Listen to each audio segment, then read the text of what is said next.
117. Terra proveitosa. É uma carta de Paulo aos Hebreus, capítulo 6, versículo 7.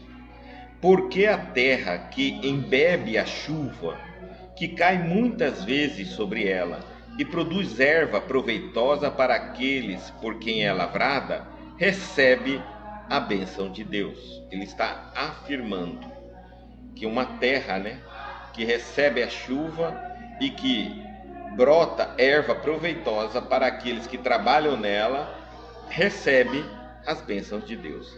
Nós vamos ler, depois comentamos. Os discípulos do Cristo encontrarão sempre grandes lições em contato com o livro da natureza. O convertido de Damasco refere-se aqui à terra proveitosa que produz abundantemente, embebendo-se da chuva que cai incessante na sua superfície, representando o vaso predileto de recepção das bênçãos de Deus. Transportaremos o símbolo ao país dos corações. Somente aqueles espíritos atentos aos benefícios espirituais que chovem diariamente do céu são suscetíveis de produzir as utilidades do serviço divino, guardando as bênçãos do Senhor. Não que o Pai estabeleça prerrogativas injustificáveis. Sua proteção misericordiosa estende-se a todos indistintamente, mas nem todos a recebem. Isto é, inúmeras criaturas se fecham no egoísmo e na vaidade, envolvendo o coração em sombras densas. Deus dá em todo o tempo, mas nem sempre os filhos recebem de pronto as dádivas paternais. Apenas os corações que se abrem à luz espiritual, que se deixam embeber pelo orvalho divino, correspondem ao ideal do lavrador celeste. O Altíssimo é o Senhor do Universo, sumo dispensador de bênçãos a todas as criaturas. No planeta terreno, Jesus é o sublime cultivador, o coração humano é a terra. Cumpre-nos, portanto, compreender que não se lavra o solo sem retificá-lo e sem feri-lo, e que somente a terra tratada produzirá erva proveitosa, alimentando e beneficiando na casa de Deus, atendendo destarte à esperança do horticultor. Então aqui a gente vai ver o significado, ele já dá aqui o significado desses símbolos, O Altíssimo é o Senhor do Universo, é Deus, que tudo provê. O sumo dispensador de bênçãos de todas as criaturas. Eu acho interessante é que ele fala a todos, sem exceção nenhuma, Não há bandeira religiosa, não há cor, não há raça. Todos recebem as bênçãos de Deus. No planeta terreno, Jesus é o cultivador e o coração humano é a terra. Então ele veio para adubar, arar, esclarecer o nosso coração. E é assim que nós entendemos o plantio no nosso planeta. Então vamos lá, terra proveitosa.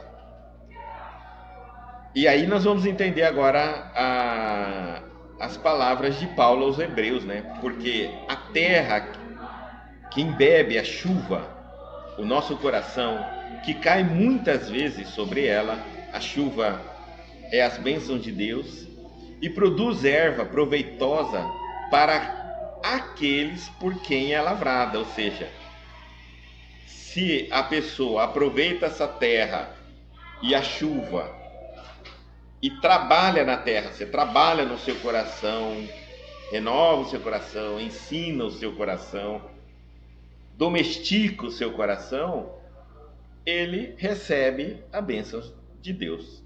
Ele recebe porque ele não rejeita ela. As bênçãos estão por toda parte, não é isso? Então vamos lá. Os discípulos do Cristo encontrarão sempre grandes lições em contato com o livro da natureza, comparando os ensinamentos de Jesus e as próprias leis da natureza. A gente começa a entender mais ou menos o significado dos ensinamentos do Cristo. O convertido de Damasco, que é Paulo de Tarso, refere-se aqui à terra proveitosa que produz abundantemente, embebendo-se da chuva que cai incessante na sua superfície, representando o vaso predileto da recepção das bênçãos de Deus. Então, Paulo está nos dizendo que Deus não deixa de enviar as chuvas, as bênçãos na terra, que é o nosso coração, para o nosso coração, né? É incessante.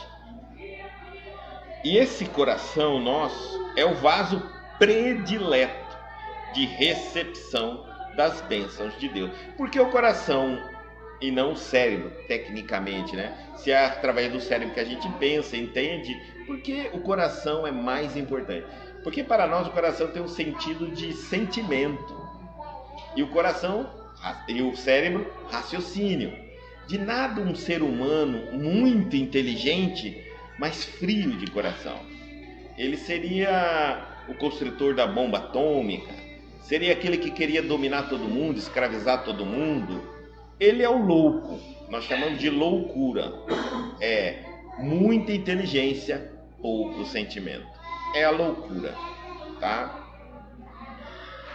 Bom, aí então por isso que o coração, ele fala bem tranquilo, é o vaso predileto da recepção das bênçãos de Deus. Há uma outra coisa também interessante, é que eu posso entender todos os mecanismos das leis de Deus, todos eles, como que ocorre.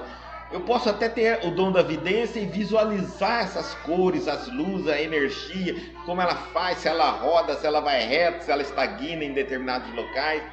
Mas sem coração, sem sentimento, nada adiantaria. Tá certo? Eu seria alguém que estaria apenas contando como funciona, mas não conseguiria participar disso. Porque para participar dos fenômenos divinos, tem que ter sentimento, amor. E vamos fazer o contrário. Vamos fazer que eu não entendesse muito das leis de Deus, mas tivesse muito amor no coração.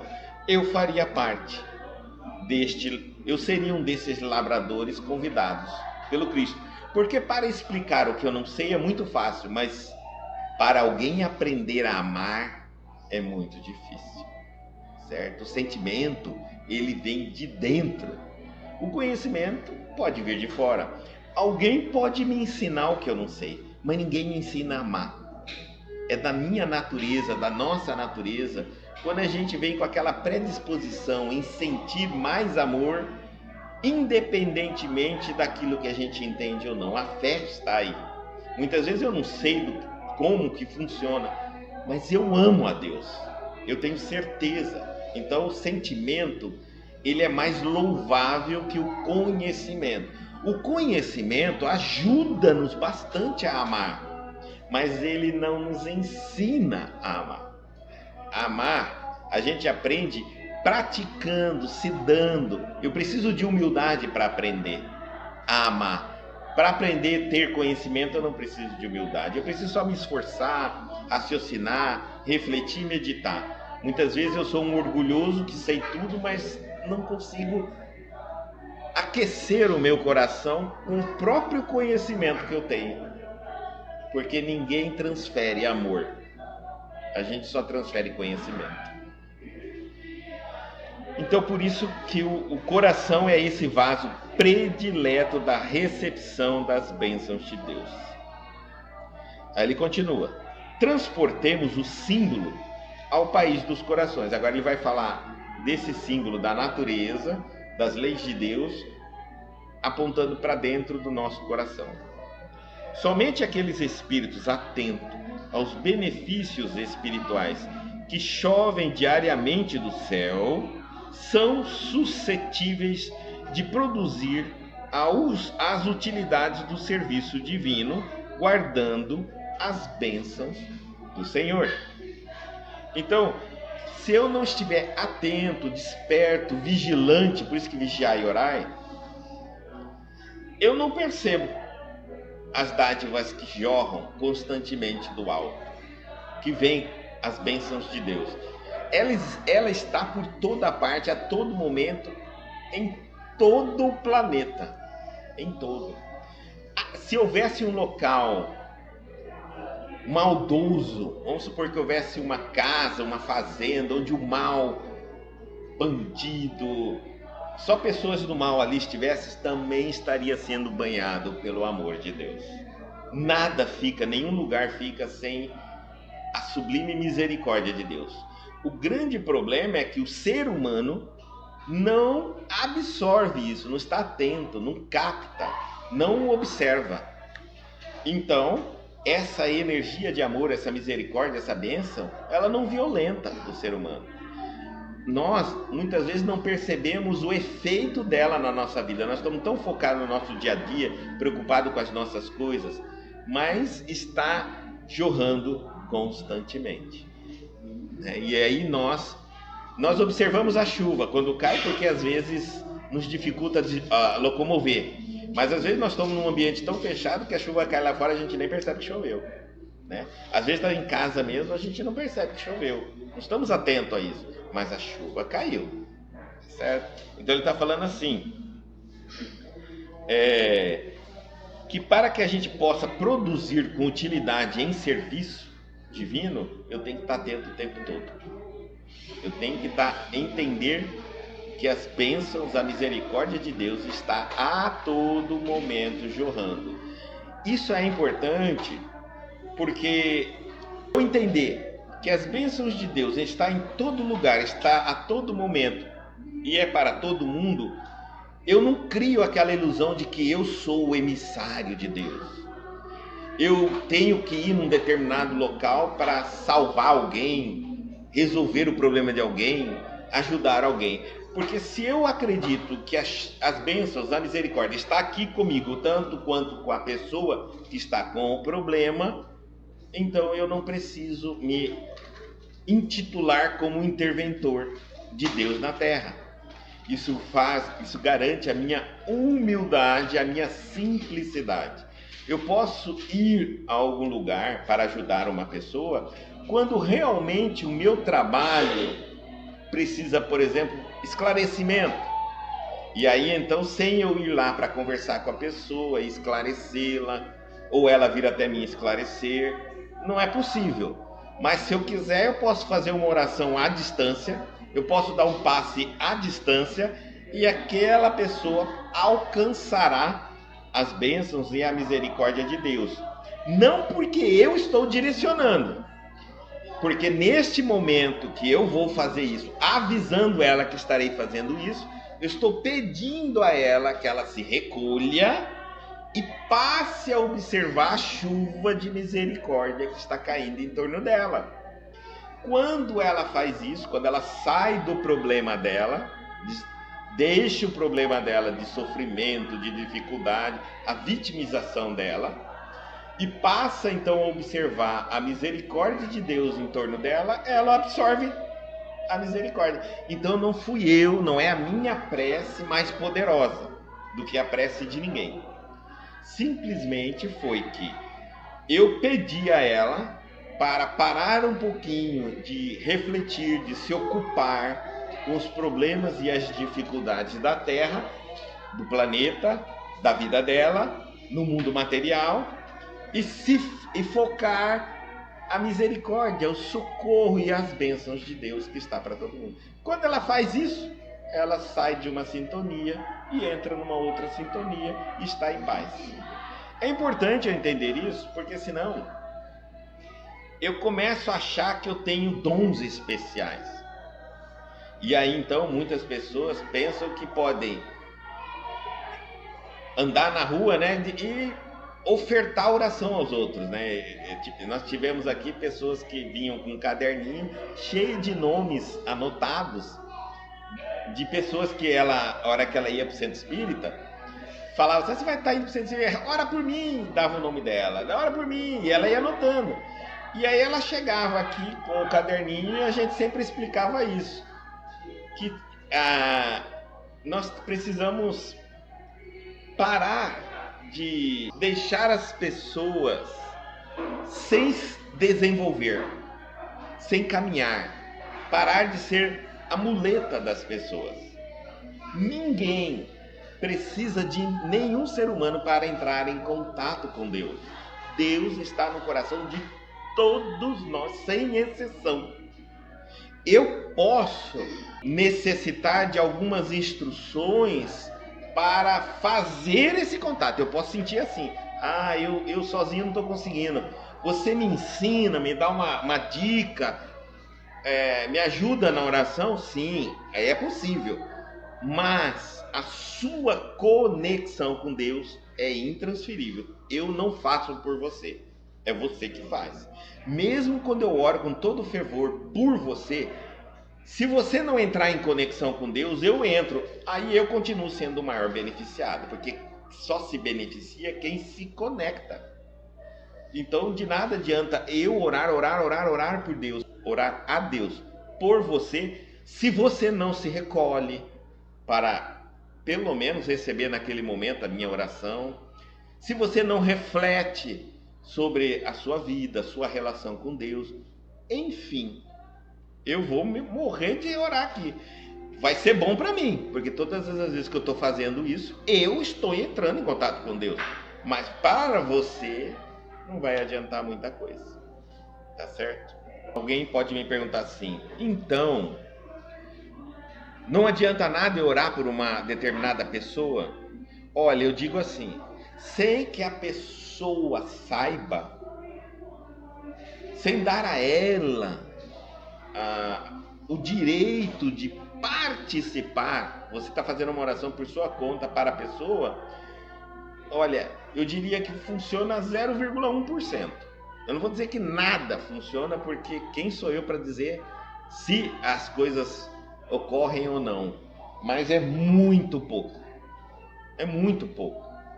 Porque imagine que naquele momento que você está orando para a pessoa não estando consciente do que você está fazendo isso, você não falou para ela, você não chamou ela para participar, então ela pode estar inclusive fazendo naquele determinado momento justamente aquilo que lhe proporciona o mal, que você tanto está querendo ajudar.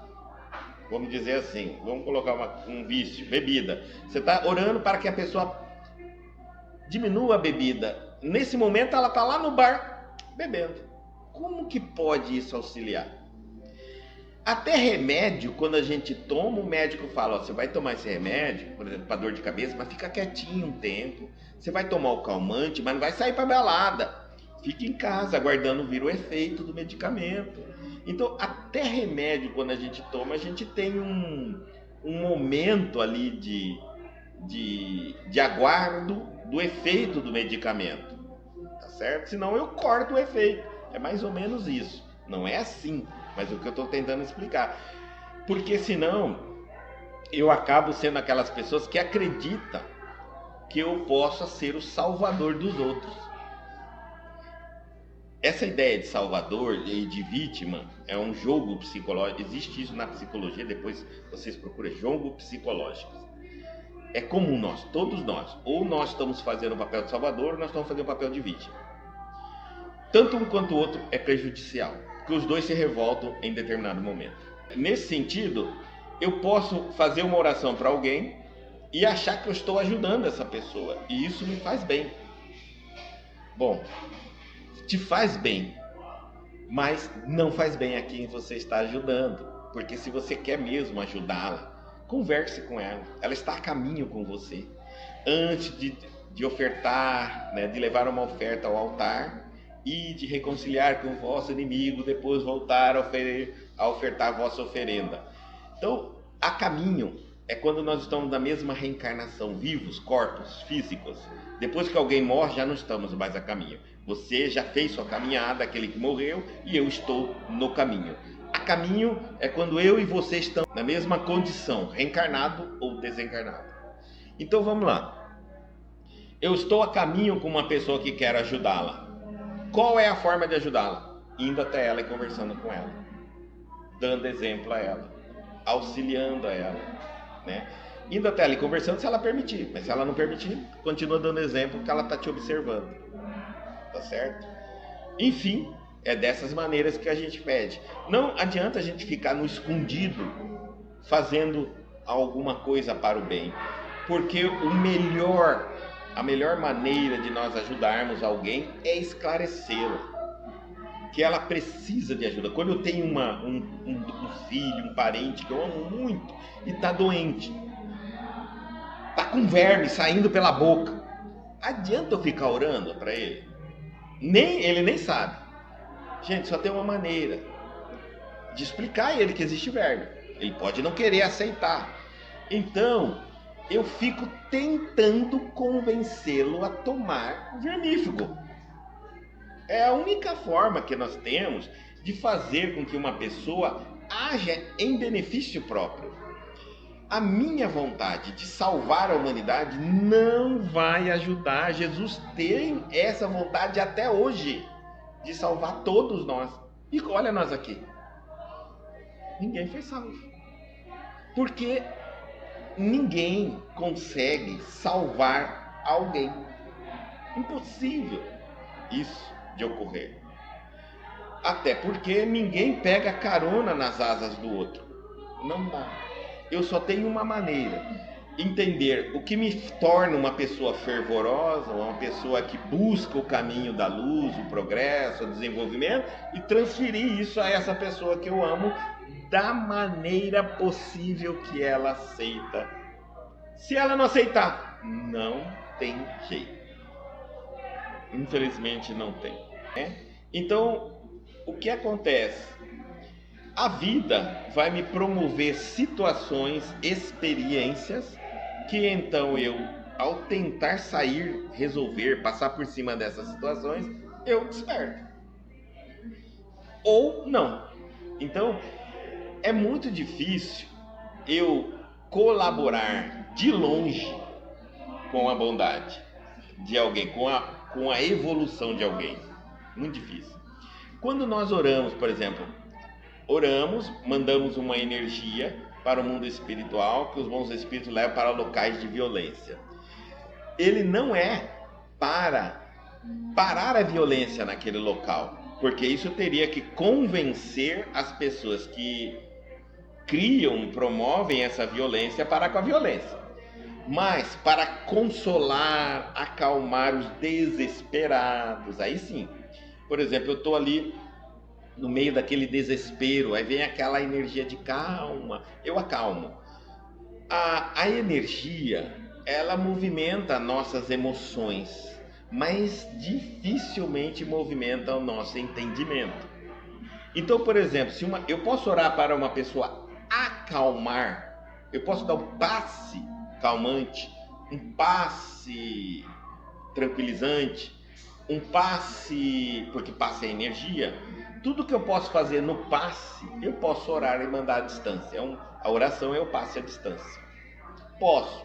No campo emotivo, eu posso. No campo lógico, raciocínio, é explicando, interagindo.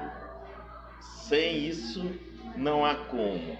Uma pessoa pode estar com medo de morrer de câncer de pulmão. Com medo de morrer de câncer de pulmão. Medo é uma emoção, não é um entendimento, não é raciocínio. Então, ela vai parar de fumar porque ela está com medo? Não, não vai. Ela vai ter medo e vai continuar fumando. Tá certo? Ela pode diminuir? Pode, mas vai continuar fumando. Se eu oro para ela passar o medo, acalmar o medo, eu posso? Pode. Ela vai ficar com menos medo, mas vai continuar fumando. Quando é que ela para de fumar? Só a hora que esclarecer a ela e ela se convencer do esclarecimento, porque aí é a parte intelectual dela. Uma é a emoção e a outra é a parte intelectual. A parte conclusiva, intelectual, entendimento, só interagindo. A parte emotiva eu trabalho. Eu acalmo. A dor, né? A dor é um sentido. É abaixo do sentimento, da emoção. Ó, sentimento, emoção e sentidos. Então a dor pode ajudar. Eu posso ajudar com um passe à distância, com a oração? Posso ajudar. Veja, eu só não posso ajudar com oração é esclarecer alguém, é convencer alguém, é fazer alguém parar de tomar uma determinada atitude. Isso não vai adiantar, só conversando com ela. Ou fisicamente, ou espiritualmente eu posso fazer isso. Tá? É muito, inclusive, recomendável pedirmos reuniões no plano espiritual para conversarmos no plano espiritual através dos nossos benfeitores. Eles promovem esse momento e convocam as duas partes, as três partes que precisam conversar. Nem sempre vamos na primeira vez. Ou a quem mais o assunto for focar, vai. Mas eu tenho que insistir. Mas quando dá certo, é fantástico. Fantástico mesmo. Ele está continuando a lição, é que está dizendo assim: somente os espíritos que estão atentos aos benefícios que caem do céu, eles conseguem produzir isso, transformar essa misericórdia, essa bênção inesgotável que vem de Deus até nós, e eles transformam em algo bom. Eles guardam em bênçãos. Ele está falando, mas não que o Pai estabeleça prerrogativas de justificar. Não é porque está fazendo escolha. Não. Sua proteção, misericórdia, estende-se a todos indistintamente. Não importa nem religião. Mas nem todos a recebem. Isto é, inúmeras criaturas se fecham no egoísmo e na vaidade, envolvendo o coração em sombras densas. O pior é o egoísmo e é a vaidade. Junto, o orgulho é o filho predileto do egoísmo. Vaidade vem também do orgulho. Isso dificulta bastante o trabalho da espiritualidade, dos bons espíritos. Porque muitas vezes o egoísta vai ser socorrido, mas da maneira que ele merece e não como ele quer. E o egoísta é aquele que quer do seu jeito. Então ele não consegue ter uma relação positiva com Deus, com a divindade, com a bondade. Por quê? Eu quero sarar hoje. Não, você vai sarar, mas não hoje.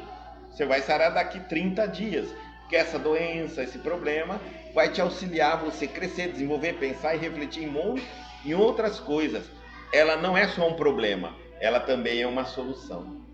Então, e aí é onde o egoísta ele se revolta, e aí ele piora o quadro que deveria ser em 30 dias, passa para 40, passa para 50, passa para 60. Tá certo? Outra coisa, a vaidade também dificulta muito a solução da espiritualidade. Não é que não tem espíritos trabalhando para ajudá-lo, mas é que a nossa vaidade é complicada, porque às vezes eu não aceito passar por determinadas situações. Eu me encontro numa determinada situação que eu nunca pensei em um dia estar passando, e aí eu não aceito aquilo. Como a espiritualidade vai agir se nada está fora da lei de Deus, inclusive o que você está passando, e se está passando é para passar. Então precisa ter humildade para você aceitar. Olha, antes de você dizer a Deus o que você acha que está certo e que está errado, tenta ouvir o que Deus tem a te dizer sobre o que acontece na sua vida, porque está absolutamente certo. É difícil nós compreendermos essa relação. Normalmente a nossa relação com Deus, nós tentamos muito querer discutir, debater determinados assuntos. Eu acho que eu não mereço, eu acho que eu não preciso, eu acho que isso, eu acho que fulano não deveria, acho que Beltrano não é isso. Não é essa a questão. O que está em perfeito momento, ora. Importante nós diminuirmos o orgulho, a vaidade, o egoísmo e tentar ler essas situações e aprender com ela. É só isso. Então tudo está certo. Se você parar para pensar, tudo está absolutamente certo e no seu lugar. Porque cada um de nós fizemos a melhor escolha por nós que tínhamos para fazer. E aí, se nós temos o livre, todos nós, vamos imaginar assim, que a humanidade fosse 10 pessoas. As 10 pessoas reina o livre-arbítrio. Cada uma dessas 10 pessoas pode escolher o que ela quiser na vida dela. Bem ou mal, não importa, ela pode escolher. Ninguém tem nada a ver com isso. Lógico que existe consequência das escolhas, mas se ela vai escolher o bem ou o mal, não importa, ela tem o direito. Então as 10 pessoas, 5 fazem boas escolhas, 5 fazem maus escolhas. As consequências das boas escolhas são benéficas, as consequências das más escolhas vêm problemas, complicações. Quando eu olho essas 10 pessoas, depois da primeira escolha feita por cada uma delas, eu vou encontrar 5 situações diferentes. 10, né? Mas 5 boas, 5 ruins. Elas já estão. As 5 boas escolheram 5 coisas boas porque estava na condição delas de escolher. Era o direito e elas é o que elas queriam, escolheram. As 5 más estão com problemas porque foram o que elas escolheram. Então, quando eu olho as 10 situações, estão perfeitas.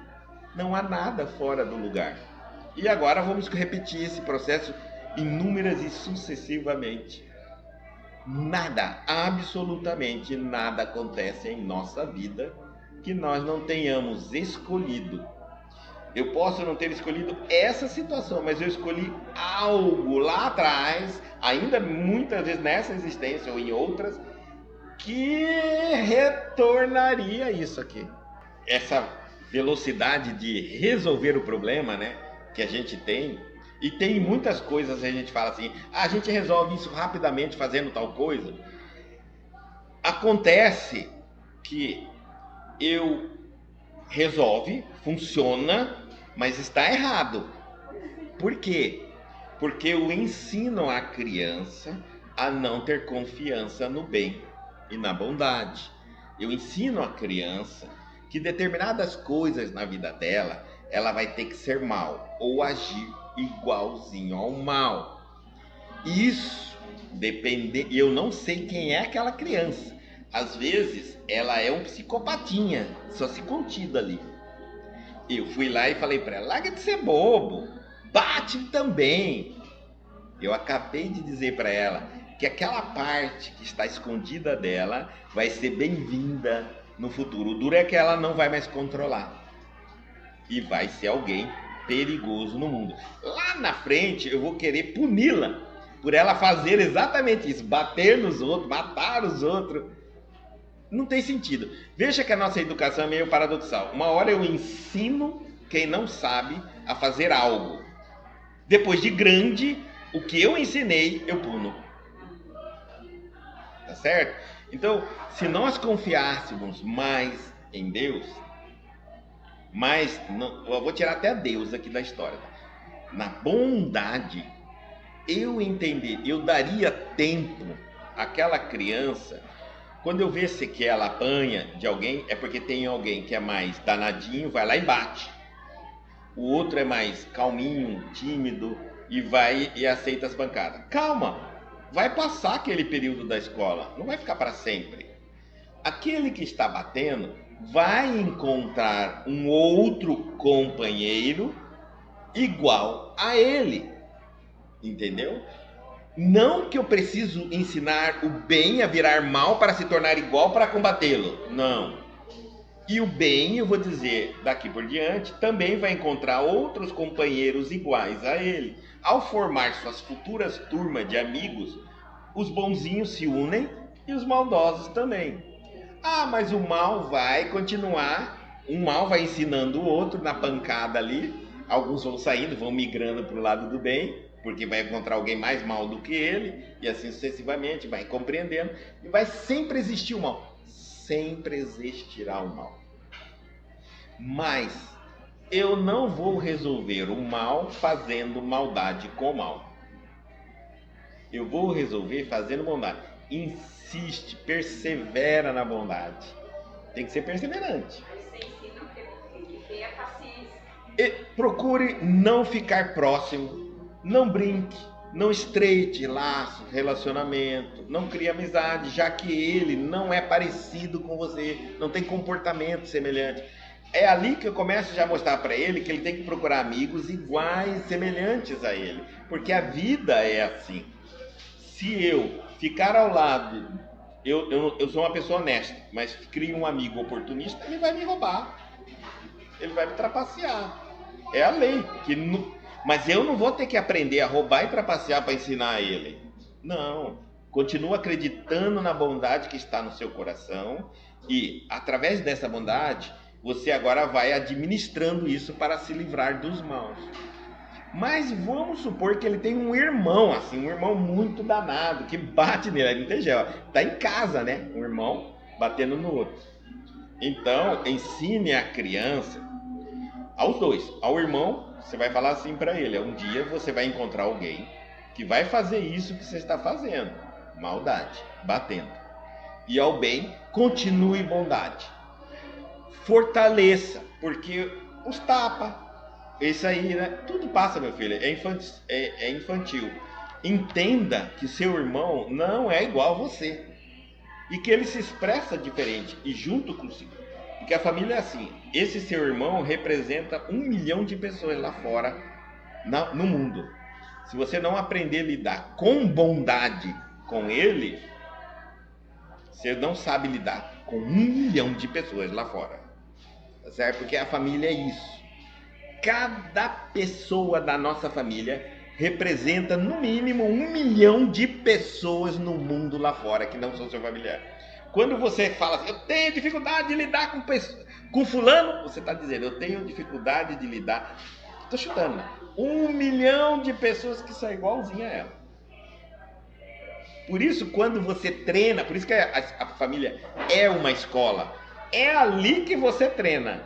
E quando você consegue relacionar com aquela pessoa, você acabou de incorporar 1 milhão de pessoas no seu círculo. É por isso que é fantástica a família. Quando eu saio do lado da família muito cedo, eu perco essa flexibilidade de lidar com a diversidade das pessoas. E eu passo a ser menos tolerante. Por isso, quando mais tempo eu fico na família, mais tolerante eu saio. Desde que eu entenda isso, que a família é o lugar onde eu treino a minha tolerância. O mais fraquinho, o mais bonzinho, vai sim apanhar do irmão, entendeu? Os pais vão intervir sempre, mas ele vai entender que 1 milhão de outras pessoas vão tentar fazer isso com ele. E como que ele vai responder? Pegando um revólver, uma faca, matando, batendo? Não. Meu filho, você viu que ali não é um bom bairro? Aquelas pessoas não são boas. Agem de maneira, afasta-se. Procure pessoas, procure locais, procure ambientes. Compreendeu? Porque às vezes o meu filho, ele tem uma tendência, por exemplo,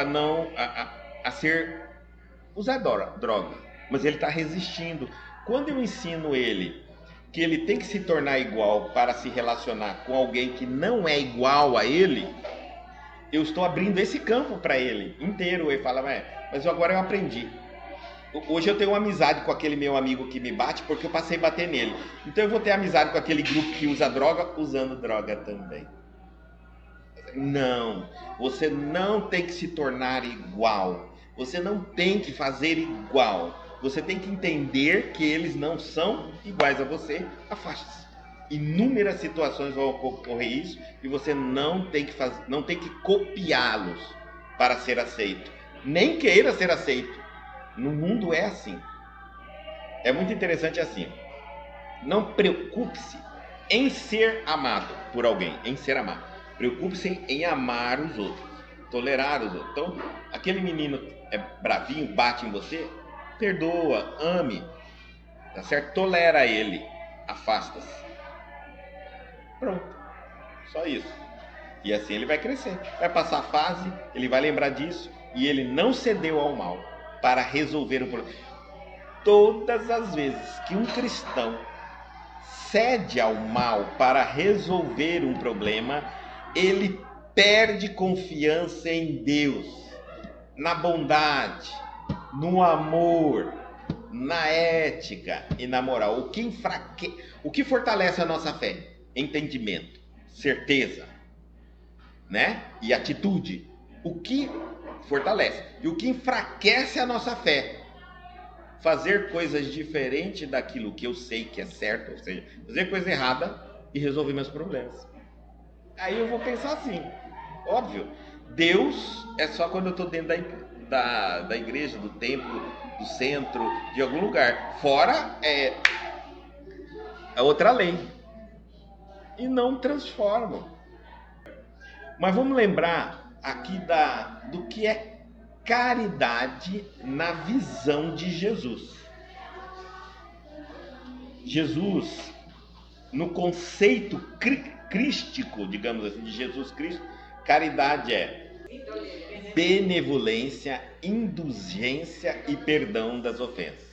Isso é caridade. Olha, gente, nós estamos falando aqui, você viu que Jesus não falou nada material? Ele não falou nada material aqui. Então Jesus falou 3 coisas que é caridade e que agora nós entendendo vamos conseguir fazer por todos os seres humanos. Qualquer um pode fazer caridade. Benevolência, bondade para com todos. Não importa se é seu inimigo, se é seu amigo, se merece, não merece, até porque você não cabe julgar. Então bondade é o que você puder fazer, você pensa no que você faria de melhor da sua parte, tá? De melhor que você pode, faça com coração mesmo, bondade mesmo. Você pode tirar o sorriso de alguém, é isso, faz a bondade, faz bondade. Ah, mas a pessoa é ingrata, a pessoa é injusta, a pessoa é atrevida, a pessoa é malcriada, a pessoa é maldosa. O que vem dos outros não deve nos atingir, porque a bondade deve estar em nós e não esperar nos outros. Os outros não têm o privilégio que nós temos, muitas vezes, de estar ouvindo o que nós estamos ouvindo, de compreender o que nós entendemos e muitas vezes de ter uma religião. Às vezes aquela pessoa é tão ruim assim porque ela não tem religião. É triste, né? Mas acontece, tá? Então vamos pensar assim, ó. Benevolência, bondade para com todos. Todos aqui é animal, planta, mineral, tá certo? Porque quando a benevolência entra, ela equilibra a lei de destruição. Sem benevolência, eu vou destruir de maneira errada, tá? E nós estamos fazendo isso. Benevolência, indulgência. Aí, ó. Indulgência é aceitar sempre aquela coisa de que quantas vezes a pessoa, não é somente o perdão, eu perdoo dessa vez, mas das outras não. Indulgência. Você tem que ter essa paciência de que a pessoa vai cometer diversas vezes o mesmo erro e você vai no terceiro item perdoar. Aonde está a nossa dificuldade? É que sempre que eu perdoo, eu crio uma suposta ideia de que aquela pessoa não vai repetir o erro. Ora, quando você perdoa alguém, é você que está se libertando do ódio que você criaria, da mágoa que você criaria por aquela pessoa. Então você, quando perdoa alguém, você está fazendo uma limpeza em si próprio e dando a você mais liberdade de fazer novas escolhas. Você não, seu perdão não muda o outro. Não, o outro pode estar com a cabeça convicta do que ele está fazendo está certo, ele vai continuar repetindo o erro 1 milhão de vezes. Então, você não perdoa alguém porque você quer que ele aprenda. Você não perdoa alguém porque você quer que ela pare de fazer aquilo. Você não perdoa alguém porque ela vai mudar. Não vai acontecer isso. Você perdoa alguém porque você não quer ficar preso numa energia de mágoa e que vai prejudicar você mesmo. Só. Você quer dizer para a pessoa o seguinte: você está me oferecendo um pacote horrível, uma podridão. Eu não quero um pacote, fica com você. É isso que você está dizendo para ela. Só. Porque se você aceitar o pacote, se você não perdoar, aí você vai andar com aquele pacote e vai feder tanto quanto ela. Mas nada do que isso. Quando você entende essa caridade na visão de Jesus, agora nós vamos entender. Todos podemos praticar a caridade, sem exceção, e não precisa estar vinculada a nenhuma religião. Tá vendo? Agora, tome cuidado. Por que a religião então? Porque a religião vai te ensinar que essa benevolência, né, eu preciso equilibrar com a lei de destruição. Tá certo? Porque senão eu penso que estou fazendo o bem e estou fazendo o mal. Então eu preciso da religião para me instruir nas leis de equilíbrio. Até onde eu... Porque quando eu falo benevolência, indulgência e perdão das ofensas, eu ainda... é um termo, né? Aí alguém pode achar o que é bom para mim, às vezes não é bom para o outro. Tá certo? Indulgência, temos que tomar cuidado. Então, por isso que eu preciso da religião, para me instruir em profundidade nesse conceito e aplicá-los realmente dentro do conceito, e estarei sendo uma pessoa extremamente caridosa, passando pelo mundo. Não preciso doar nada, nem um centavo, nada. Caridade. Aí ele está dizendo, continuando: Deus dá em todo tempo, sempre, sem parar. Mas nem sempre os filhos recebem de pronto as dádivas paternais. Apenas os corações que se abrem à luz espiritual, que se deixam embeber pelo orvalho divino, correspondem ao ideal do lavador celeste. O Altíssimo é o Senhor do Universo, está mostrando o significado. Sumo dispensador de bênçãos a todas as criaturas. No planeta terreno, Jesus é o sublime cultivador. O coração humano é a terra.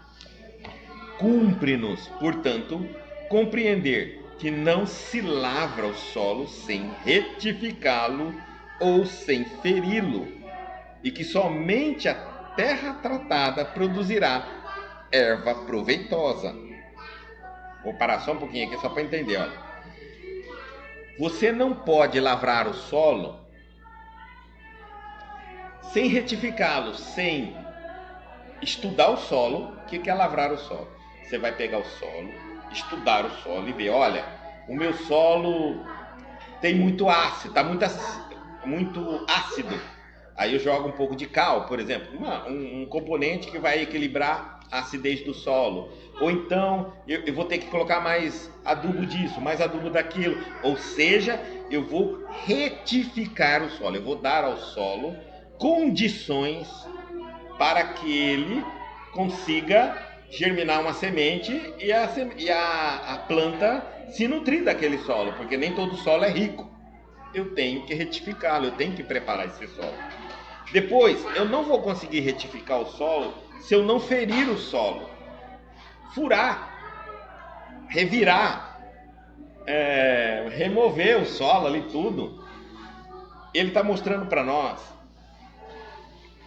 que se eu não estiver, o coração humano, que é esse solo, não estiver, se eu falar assim, eu não quero retificar meu coração, fazer reforma íntima, analisar onde eu estou errado, o que eu estou fazendo de certo, o que eu estou fazendo de errado, quais são meus defeitos, quais são meus vícios, minhas tendências de comportamento negativo. Se eu não fizer esse estudo de solo, estudo do meu coração, e retificar isso, aplicar comportamento, pensamento, sentimento, conhecimento, para modificar. Às vezes meu coração está muito ácido, vou dizer assim, vou comparar com a terra.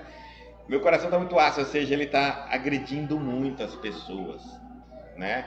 Às vezes eu sou uma pessoa muito amarga, ou seja, eu estou com dificuldade de convivência com os outros. Eu vou aplicando, eu estou retificando esse meu coração. Mas, se você não estiver disposto a ferir o seu coração, não é falta de amor nesse caso, não é falta de amor próprio, gente. Quando você fere o seu coração para colocar essa retificação dentro dele. Ferir é o seguinte: na terra, às vezes a hora que eu vou arrancar aquele mato, bem, né, aquelas raízes do mato, cheio de terra, fica um buracão na terra. Mas o mato não serve nada para mim, né? Ah, mas vou fazer buraco na terra. Mas eu tenho que tirar o mato para nascer a planta. Às vezes você vai tirar do seu hábito de comportamento, do seu hábito de pensamento, das suas emoções que você nutre, você vai arrancar ali o mal que está dentro de você. E no que você arrancar aquela atitude que você repete constantemente, aquilo que te prejudica nos relacionamentos, aquilo que te prejudica no caminhar da sua vida, a hora que você arranca, vai ficar um buraco mesmo. E daí? Que adianta ter aquilo ali no coração? Não vai nascer nada naquele lugar onde está aquele mato, com aquela raiz. Então arranca sem dó.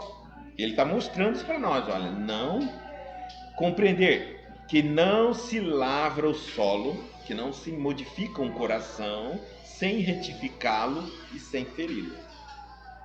Por que eu estou falando? E que somente a terra tratada produzirá erva proveitosa, alimentando, beneficiando na casa de Deus, atendendo, destarte, a esperança do horticultor, que é Jesus. Tá certo? Então vamos lá. Por que ele está falando assim? E olha, hoje nós estamos vivendo um momento na Terra, tem um nome, eu não estou me lembrando agora, mas é que cria-se um modismo e, por força da propaganda do modismo, convence-nos que aquilo é correto. Tá certo? Então nós estamos no modismo hoje contra qualquer coisa de sofrimento, de dificuldade, de luta, de trabalho. Pode observar. Nada, você não... Tudo é fácil. Tudo tem que ser fácil, rápido, instantâneo, sabe? Mágico. Nós estamos nisso. Tudo que alguém falar, você pode ver, se você falar assim, não, você vai fazer tal coisa, mas você vai ter que suar. E a palavra suar, trabalhar, lutar, é difícil. Nós estamos vivendo esse mundo da fantasia. Antigamente, isso era o que dava a diferença entre o verdadeiro e o falso. Quando alguém chegava e falava para você, não, isso aqui vai ser fácil, assim, a pessoa já não queria. Hoje, se alguém falar é fácil, é isso que eu quero.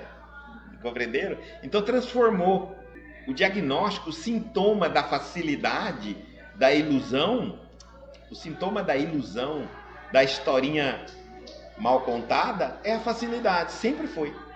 Aonde você ouvir que vai ser fácil, tranquilo, rápido, é mentira, é falso. Mas por que eles estão hoje lutando contra as religiões? Porque só a religião que fala isso, que é difícil, tem que lutar, é só lá. Olha aqui, ó, o texto falando. Se você lesse isso aqui num determinado momento para o jovem, olha, não se lavra o solo sem retificá-lo e sem feri-lo. Pronto, todo mundo vai, tchau, acabou. Então a religião é o único que está mostrando para nós que sofrer é honrável, trabalhar é honrável, lutar é honrável, sabe? E que toda vez que você tiver uma coisa fácil, mágico, rapidinho, é mentira, é ilusão. E nós estamos ainda vivendo, no momento que nós estamos, antigamente, você queria ganhar dinheiro, a palavra dinheiro era igual trabalhar. Hoje não. Você quer ganhar dinheiro, procure uma religião mágica, aí tem tantos ofertando até pagar seu cartão de crédito. Procure uma bênção sagrada e esquisita, procura não sei o que, na internet tem de tudo que você faz aí para você abrir o olho e ganhou dinheiro, entendeu? E antes trabalhar sol a sol, acorda cedo e assim vai. Era assim, não é isso? Então, nós estamos vivendo hoje uma teoria da ilusão. Quanto mais fácil, quanto mais rápida e mágica, parece que a gente acredita mais. Isso é mentira. Vamos ficar com Cristo mesmo. Jesus não veio nos iludir, não. Você quer caminhar na vida? Lute, trabalhe, desenvolva, estude, durma cedo, acorda cedo.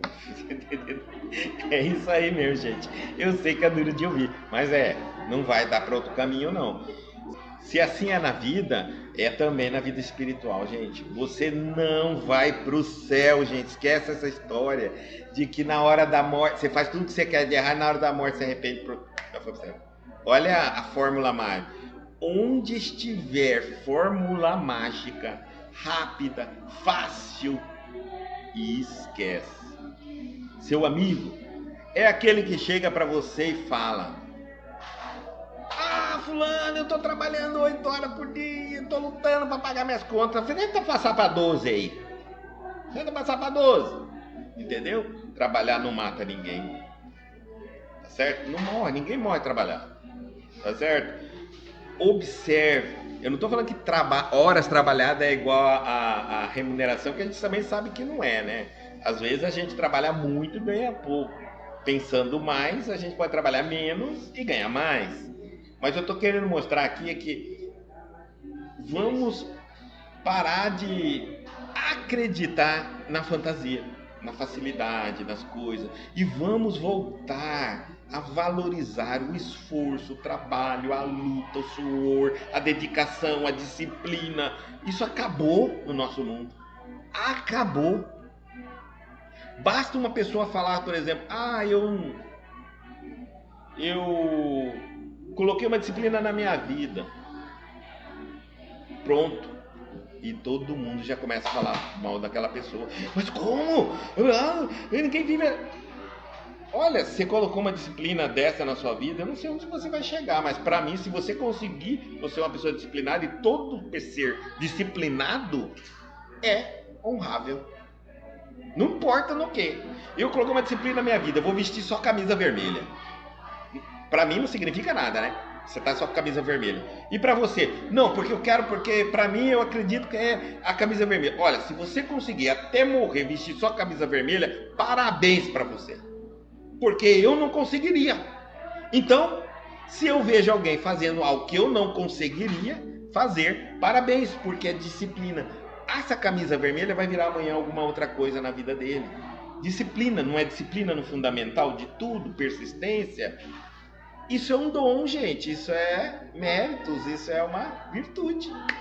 Vamos elogiar, Nós estamos vivendo uma sociedade que não valoriza as virtudes, que não valoriza a luta, que não valoriza o esforço. E aí estamos nos transformando em seres humanos que queremos tudo fácil, tudo tranquilo, tudo caindo da mão de Deus. E por isso está surgindo tantas religiões enganando a gente. Tantas religiões. Por quê? Eu estou procurando, eu sempre encontro o que eu procuro. Sempre. Esse mundo tem para tudo. Para tudo. Esse dia eu estava acompanhando essas teorias aí de seres de outro planeta, e a mulher estava falando lá dos seres de outro planeta. Daqui a pouco, a hora que vai encerrar o programa, o rapazinho vira e fala assim: você não vai fazer aquela mentalização de prosperidade? Pronto, aí acabou. Para mim acabou tudo que havia falado ali. Olha, gente, se houvesse meditação de prosperidade, se houvesse meditação de cura, meditação de Jesus, não teria nos ensinado? Não nos ensinou. Por que Jesus não ensinou nada para nós, a não ser o que ele deixou passando aos apóstolos para escrever o Novo Testamento? Por quê? O ser mais evoluído da Terra, e nós aqui que temos tanta teoria que eu fico passado de ver. Então eu digo assim, por quê? Porque se nós fôssemos pensar agora, vamos pensar agora, se eu conseguisse compreender em profundidade os ensinamentos de Jesus e aplicá-lo na minha vida, só e somente os ensinamentos de Jesus, eu não preciso de mais nada na minha vida. Vê, faça uma análise do Evangelho, do Novo Testamento, e você vai ver o que eu estou te falando. Quanto mais você aprofundar no Evangelho, menos você precisa de teorias criadas pelos homens depois do Evangelho. Observe. Eu uso essas teorias atualmente para explicar mais em detalhe o que Jesus nos deixou já explicado. Mas para acrescentar algo, não funciona não. Não funciona, é modismo, vai passar e não vai dar certo. E eu falo que o pior, hoje, a pior coisa que pode se fazer para uma religião, com uma religião, é usar ela de maneira errada.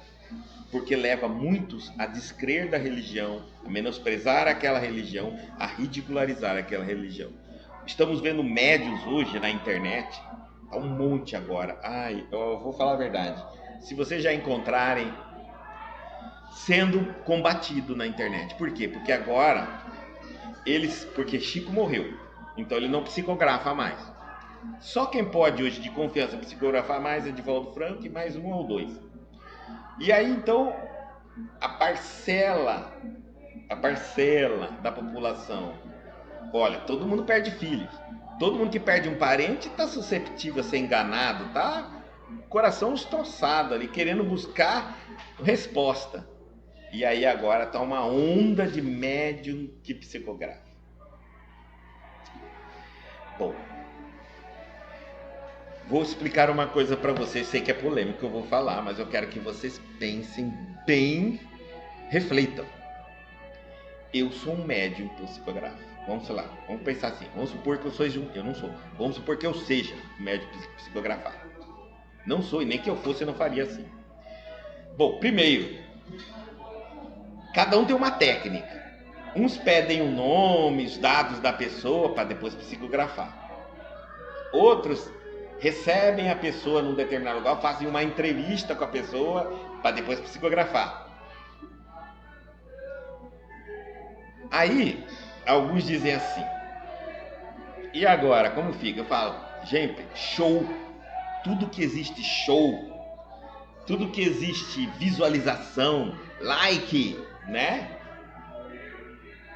Não tem sentido. Eu recebi uma carta, você recebe uma carta de uma pessoa com os dizeres dela, de um parente falecido. É respeitável isso, é nobre. A pessoa está acabada com a partida de um parente, aquela carta. Se eu quero psicografar, eu psicografo e dou para ela em carta. Eu não tenho que aparecer em público e fazer da vida íntima de um espírito, na relação com quem está encarnada, aproveitando o sofrimento das pessoas para ganhar like na internet. Isso aí tá a mesma coisa com os evangélicos. Quem aqui foi curado? Entendeu? Se você recebeu uma graça, volta para casa, calado. Olha como Jesus nos ensinou, calado. E se for se apresentar, se apresenta às autoridades para analisar o seu caso. Você quer fazer o médium se promover? Leva ao centro de pesquisas, onde farão pesquisa, análises daquele conteúdo. Mas não vá fazer isso para fazer show e atrair pessoas e pessoas e multidão. Aí todo mundo fala assim, é de graça. Como de graça? Vocês não sabem que o like dá uma visibilidade? Fora isso, o médium começa a fazer bonequinho do médium para vender, para não sei o que. Cara, que graça! Acorda, gente. Olha Chico Xavier. Aonde Chico Xavier apareceu na internet? Não apareceu. Um programa de televisão ele foi. Ele não tinha site. Divaldo Franco tem Da Mansão do Caminho. Analisa, gente. Não é dele. De Edivaldo Franco não tem. Então, a gente tem que parar de buscar no espiritismo o que não é o intuito. O espiritismo não veio para trazer mensagens do além. O espiritismo veio para nos ensinar em compreendermos o além e relacionarmos com o além, mas não através de uma pessoa. Senão eu estou transformando novamente os médios em mediadores do mundo espiritual. Não são só eles, todos nós. É mais nobre eu ensinar uma mãe que sente a falta de um filho que partiu, ensinar ela a entrar em contato com o filho dela e não trazer ela até mim como se eu fosse uma autoridade na terra. Senão eu estou criando uma hierarquia novamente, eu estou criando intercessores. E logo logo vai ter quadro no meu nome, na minha imagem, vai ter luzinha, vai ter velinha, vai ter promessa, e nós vamos constituir tudo novamente. O espiritismo veio para destruir a idolatria. Não há idolatria. E é o que está acontecendo com esses médios. Eu espero que eles pensem, reflitam. Porque agora tem um monte de outros perseguindo essas pessoas. Perseguindo não. Indo atrás para pesquisar os fenômenos dela. E como nós temos internet, já a gente sabe que quando eu pego o nome de uma pessoa, eu vou na internet, consulto, sei o nome, endereço, com quem ela casou, quantas vezes ela casou, quem é o nome da família dela. Fantástico, mostrou isso para nós, lembra? Naquela feira, tinha uma pessoa que sentava na frente, uma barraca, você entrava, e aí você dava o nome e a sua idade, nome e idade. Aí o cara fazia assim numa bola de luz, ia falando, você isso. A pessoa ficou assim, depois no final eles tiravam um pano que ficava atrás, estava lá, o computador da polícia. 4 policiais especialistas em computação, consultava tudo, sua vida está tudo na internet. Tá vendo? Aí a gente fala assim, esse daí... Gente, só tem trapaça para quem só trapaceia o bobo. Sempre tem um procurando ser trapaceado. Não busque o que não compete àquela religião, não vá buscar no que não compete, porque senão você vai encontrar. Tudo que você busca, você encontra. Agora, será que é real? Eu não estou dizendo aqui desse ou daquele médio, quem sou eu para falar deles? Eu estou apenas aqui falando que a gente tem que refletir, né? E que existe sim tecnologia, e é verdade. Agora, eu quero fazer um trabalho desse, sério, quero, sem internet. Eu vou na sala com uma pessoa, ela quer, se o parente dela tá ali, se eu vou entrevistar ela, não precisa entrevistar, já faz direto, o parente dela e ela, e acabou. Por que tem que ganhar like? Por que na hora de eu fazer as entrevistas, pegar dados da pessoa, eu pego escondido de todo mundo? Ou pessoalmente com cada um, mas na hora de fazer a resposta dos espíritos, eu subo num púlpito, na frente de todo mundo, e fico, fulano falou para você. É uma exploração da dor. A pessoa tá chorando do outro lado, para ela é tão real aquilo. É uma dor no fundo do coração dela. Eu acho que se essa mãe, esse pai pudesse escolher, não tem jeito de se segurar aí, fala pra mim depois, só eu e você, pelo menos eu tenho vergonha de chorar no público.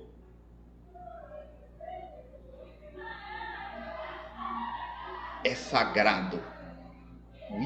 A intimidade das pessoas é sagrada. Não se comenta, não se fala, não se divulga, não se vende. Falamos tanto de muitas religiões que fazem isso. Casais que sobem no púlpito. Aí o marido vira e fala assim, na televisão, na rede de televisão, eu traí ela, eu bebia e traí. A mulher fica até pálida olhando o homem. Olha, ser traída é difícil. Agora em rede nacional, pelo amor de Deus. Por que fazem isso? Para ganhar público. E depois, essas pessoas estão falando que quando elas passam pelo atendimento, tem pessoas responsáveis para pegar delas testemunho. Eu não acreditei nisso. Eu fui a um centro espírita porque estava com uma dor no meu coração, meu filho havia morrido, eu não conseguia compreender. O médium disse que ia receber uma carta. Eu não sabia que ele ia gritar para todo mundo o que tinha acontecido entre eu e meu filho. Bom, tudo bem, já saí de lá com uma bomba na minha cabeça, chorando sem parar. E vai se eu tenho problema de coração, podia ter um ataque cardíaco na hora ali. Bom, mas tudo bem, suportei, saí cambaleando ali, ainda para uma pessoa e fala, você não quer dar um testemunho gravado? Não, gente, isso não é espiritismo. Nunca foi espiritismo. Nunca foi. Veja, a gente tem que sempre se embasar nos grandes. Veja, Chico Xavier, Divaldo Franco, ele atende mais, aproximadamente, quando ele está na Mansão do Caminho, mais de 200, 300 pessoas. Onde está os testemunhos dessas pessoas? Não tem, gente. Não tem. Tá bom? Vai em um lugar mais calmo, onde você fala com seu familiar, você, o médico, seu familiar, uma carta que é endereçada a você, vem na sua casa. Fica tudo em segredo se resolve tudo. Não precisa de aplauso, não precisa de propaganda, não precisa de espírito, não precisa de público. A gente não ganha de renda, de doação, não. Então, quando começarem a criar esses mecanismos por trás, esses holofotes, fotografias, suspeitem. Sempre suspeitem. Isso é muito importante deixar assim. Eu sei que isso aí vai dar um bafafá, esse negócio vai dar um bafafá, mas tinha que ser falado porque é uma coisa grave que está acontecendo no meio. E aí, qual que é o pior? Um deles vai ser, estou falando que é todos, porque eu não sei, mas vai que descobre que um é falso mesmo, que não tem intervenção nenhuma de espírito nem nada, é puro pesquisa na internet da pessoa. Pronto.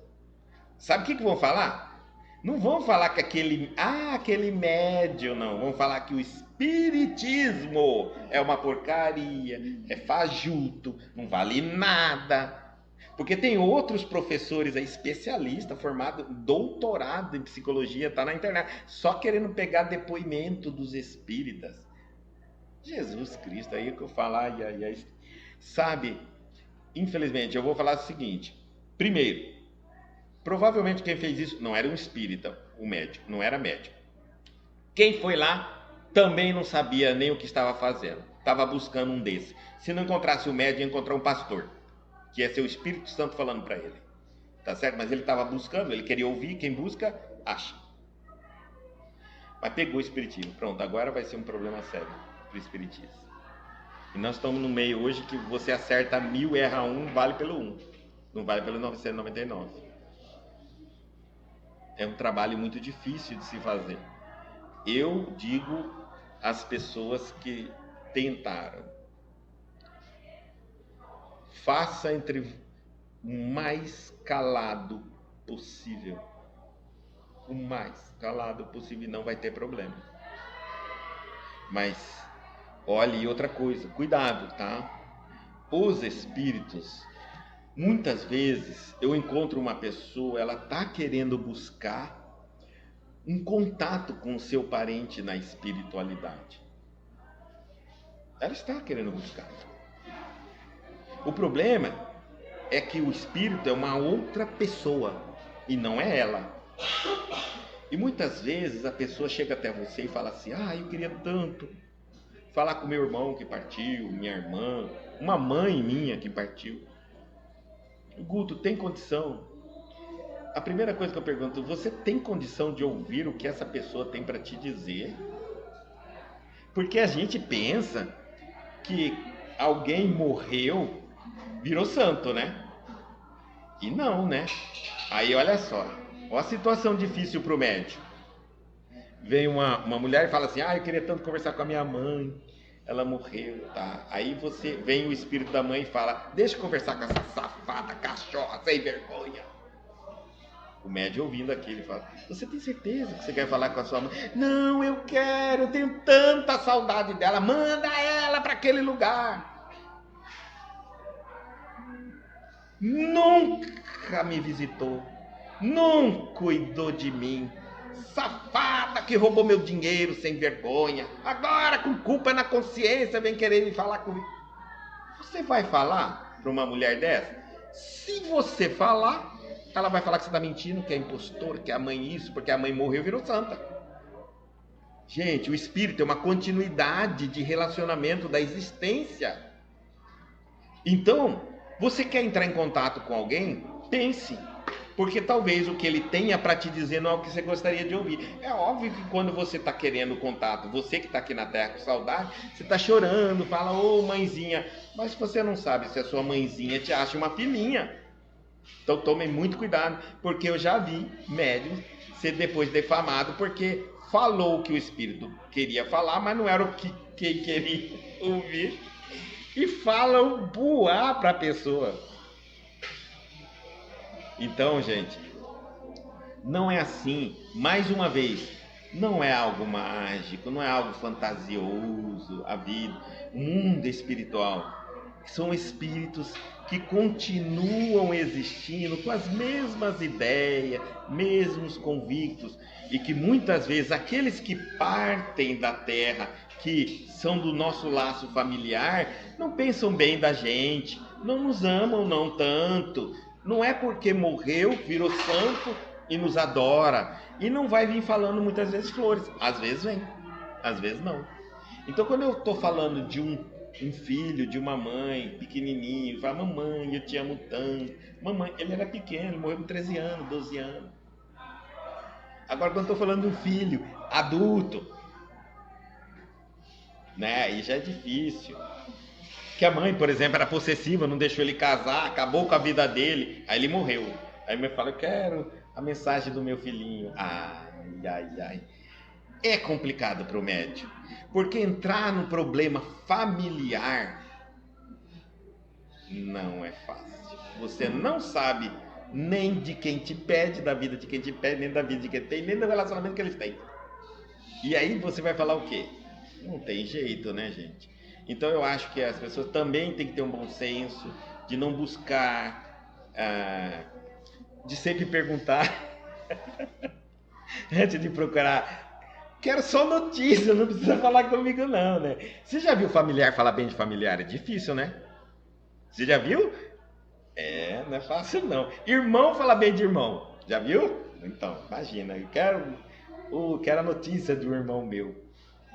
Seu materialista, sem vergonha, você tomou aquela... Lembra quando papai e mamãe morreram, você ficou com a melhor parte da nossa... Você acabou com a minha vida. É assim. E tem muito assim. Ou você acha que os parentes também, às vezes, não se tornam espíritos obsessores nossos? Tornam. Espíritos obsessores. Então, que a gente tome muito cuidado. O mundo espiritual não é uma fantasia. Quando o Chico Xavier fazia este trabalho, ele normalmente atendia espíritos de crianças que têm o amparo do benfeitor. Ele atendia também espíritos que tinham condições de dar essas mensagens de maneira instrutiva ao público. Certo? Então nós vamos ter que parar um pouco de ficar tendo muita expectativa e diminuir um pouquinho essa nossa ansiedade, senão nós vamos passar por muitas decepções e o espiritismo vai ser bombardeado demais. Agora, tudo isso é espontâneo. Lembre-se sempre disso. O espírito é um ser individual livre como você, e não fala o que você gostaria de ouvir, não pensa o que você gostaria que ele pensasse, não tem uma opinião a seu respeito que você gostaria, às vezes até a mesma que você tem em relação a ele. e que você pode estar apiedado aqui porque ele morreu. Muita gente fala assim: ah, eu tinha tanta raiva de fulano, mas morreu, né? Agora eu estou bem. Ele que não morreu ainda não está bem com você, não. Tá bom? Você está cometido pela situação da morte, que para nós é algo muito ruim que aconteceu com ele, coitado. Não, coitado. Mas ele está bem, perfeito, e está dizendo assim: não sou nenhum coitado, não. Ainda vou te pegar. Vou te pegar. Então tome cuidado. E outra coisa, esse espírito pode até ser o pai dessa pessoa. Realmente. Agora vamos lá. Mas não concorda com a doutrina espírita. Vai fazer o filho, voar longe dali. Mas, gente, ele não concordava com a doutrina quando era vivo, não concorda depois que era morto. Qual que é o problema? Então que a gente tem que tomar muito cuidado, né? Por isso que eu falo, mediunidade não é para palco, não é para foto, não é para filmagem, não é para like, não é para internet, não é para ganhar mérito, não é para ganhar título. Caridade é para servir. Vamos então entender muito que as graças, as bênçãos, a misericórdia não cessam de cair sobre nós, todos nós. E todos nós podemos absorver isso, desde que a gente esteja atento para absorver essa misericórdia.